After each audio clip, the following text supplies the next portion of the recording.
When you grow up in the South, poor, black, and female, you have to have faith in progress and opportunity.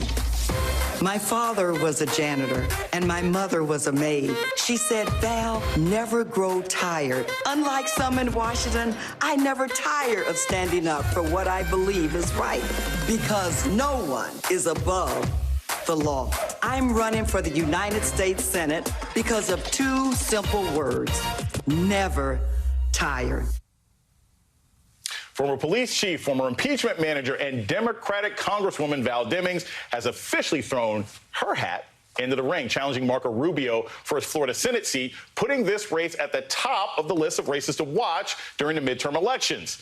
To discuss, we're bringing in Aaron Haynes is back with me. Also joining the discussion, political strategist and MSNBC political analyst Fernand Armandi, and Stephanie Brown-James, Democratic strategist and co-founder of the Collective PAC. I am so excited for this segment, not because we're going to do any handicapping, because I want to get into some raw numbers. So, Fernand, we're going to start with you. Val Demings, I think, is an impressive politician. She's straightforward. She is engaging. She has real sort of first Aunt Viv energy. Like, everything about her, I think, is fantastic. But you know the numbers in Florida.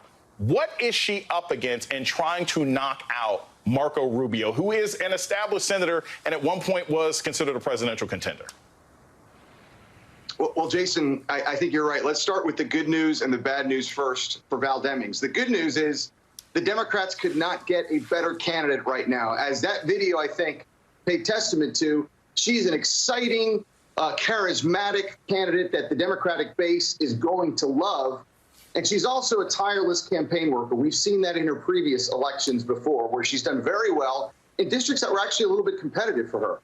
So the bad news is that while he may be an international punchline and regarded as a bit of a clown by many of his colleagues and many people across the country, Marco Rubio is still an international punchline and clown who has very high name ID in Florida and speaks perfect Spanish, which is important because, to your point, Florida is a state where the Hispanic electorate we have seen over the last 20 years really is super important determining statewide outcomes. That's even more so in South Florida, which is part of the reason that Joe Biden did not come nearly as close to capturing the state as many thought he would, because of losses with Hispanic voters in South Florida and across the state.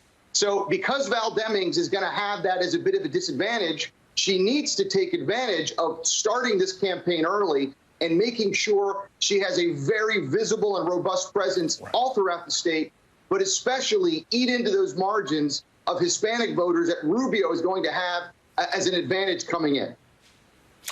Speaking of high-profile candidates, so I want to turn to you, Stephanie. I'm going to bring up this poll about a race that not enough people are talking about. It's a special election to replace Marcia Fudge in Ohio, the Ohio District 11. So I want to take a look at this. So this is it's an internal poll. I want people to be clear. It's an internal poll from Nina Turner's campaign saying that she has got 50% of the vote. The next closest competitor only has 15%. Now, as a numbers guy, I'll say this. This obviously is a good poll for Nina Turner, but I don't care if it's a presidential election or dog catcher. Anytime I see more than about 6 or 7% undecided, I tend to have questions. And 21% of the people in the internal poll are undecided. And you can't tell me that you don't know who Nina Turner is. So what are we looking at in this race here? We've got a very high name ID candidate, but still 21% of the voters are saying, hey, look, I'm trying to find somebody else. Yeah, this is, first, Jason, a very important race that I do wish more people were paying attention to. You know, this has been a Democratic stronghold for so many years. And yes, Nina Turner has high name ID. She has been in a variety of offices throughout her career in Northeast Ohio. And this really is a race between two women, Nina Turner and Shontel Brown. I know that the internal polling that Nina Turner put out said that Shontel Brown was only at 15%. But what I can tell you, and as a Cleveland native, Shontel Brown has a lot of support in the suburbs. She has a lot of support amongst the Jewish community here, which is very prevalent in Northeast Ohio. But Nina Turner, which I think there is some truth to her poll, is looking very good when it comes to Cleveland and Akron, especially in the urban areas. And so, you know, this is really going to be who can continue to get their name out there. And I don't think it's all summed up for Nina Turner. I think she still has a lot of work to do. But Shontel Brown is right on her heels as well. So, Stephanie, one of the reasons I'm glad you're here is because, again, as a Cleveland native, you know the city. A lot of times when we saw Stacey Evans versus Stacey Abrams, it became this proxy for Bernie versus Hillary. And now we've got Shontel Brown, who's sort of a known Democrat. She's been part of the, head of the Cuyahoga County Party. And you have Nina Turner, who's sort of been known more nationally. She tried to start a third party. She had some issues with Joe Biden. In the Democratic sort of down ballot places, in the regular Democrats in Northeast Ohio, are any of these national issues really mattering, or are they more focused on, hey, who's the person who's been here, and who is that advantaging right now on the ground from what you're seeing? Well, I can definitely tell you that Nina Turner's strategy is one where I think a lot of people thought she was going to come out of the gate as a Bernieite and really, drill hard on those very big progressive ideas. But she has had a message that has really resonated to Cleveland and Akron voters because she's talking about the issues that we care about on the ground. She's not touting a Bernie first message. She's touting a Cleveland, an 11th congressional district message first. And I think that bodes really well for her. I think it's out of what people were expecting to hear from Nina Turner. And I love that she actually has an ad out right now with her grandchild where she's talking about education. She's talking about health care. And she's talking about the economic challenges that so many, not just those who are in low-income households, but we have a struggle with the middle class families and working families here being able to, have enough. So I think her message is really resonating because she is talking a local first perspective in both Cleveland and in Akron. This is a large district. It goes all the way down to Akron. And so she's making her presence known in both areas. Speaking of local races, Aaron, we're going to ask you to put on your Aaron 3000 Atlanta hat. It was a shock to many people when current Mayor Keisha Lance Bottoms said, look, tapped out, I'm not running for re-election. And now we have former Atlanta Mayor Kasim Reed doing a comeback.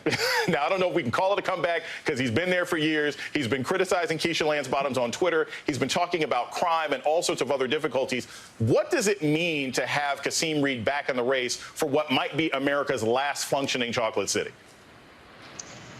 Well, listen, this race just got so much more interesting. I mean, I live for Atlanta's mayor races. I've covered several of them in my career. I covered Mayor Reed's first and second run for mayor, and those were both very interesting. I covered the race for Mayor Bottoms in 2017, where, Mayor Reed had handpicked Keisha Lance Bottoms as his successor, campaigned for her wrote for her pretty hard. And not only that, but really kind of torched all of her challengers and in a very vitriolic race to get her into the runoff and then to get her, into City Hall just a few years ago. And so, quite a change of tune for former Mayor Reed in reference to Mayor Bottoms in terms of what he thinks of her performance and why he is making the case that he should be elected to a third term, which is not unprecedented. Former Mayor Maynard Jackson, the first black mayor of Atlanta, actually ran for a third term after he had served 2 consecutive